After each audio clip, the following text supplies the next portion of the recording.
You know, after 20 years of being behind the bar, I've heard it all. 20 years? What about me? I'm in front of the bar. If you have a problem with women, life, men, relationships, if you need advice, whether you want it or not, We have got you covered. on the Dear John Show. And James. And James. John? James! Hey, How we doing? good? What sort of problems we got today?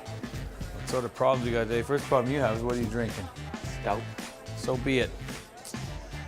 Ah, you know what? Actually, I got a good one today from a guy named Sydney. He sent in this.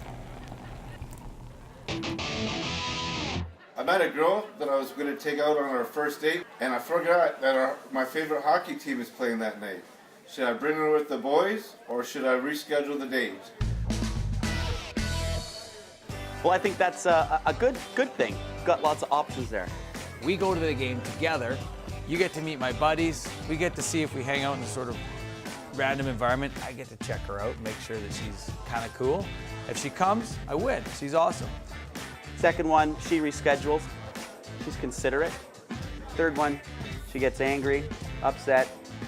I think you just let her go. Sydney, I think you got to do that. You got to ask her to come to the game. You're going to win. What am I drinking here? What do you mean, what are you drinking? You ordered a stout. Well, let me tell you. At the end of the day, this is a food supplement. I know you probably think it is too, but nowadays that's not what people think of it. This beer specifically came from coal miners, meaning businesses needed to keep these people fed, and back in the day they didn't have a lot of money. So they tried to come up with a food supplement that was liquid that they could feed them, that they could use and nourish their bodies and then go back to work. So what they did is they mixed in a malt, which is a grain. They mixed in, of course, the hops, the water, and a little bit of sugar and a little bit of yeast. But they had to ferment it, otherwise it wouldn't last. So that's why the Irish are so merry, I guess, when they work. Cheers to that. Cheers to that. And next time, if you need some advice, upload your question to the Blind Beggar Pub's Facebook, Dear John. This is Dear John. Cheers.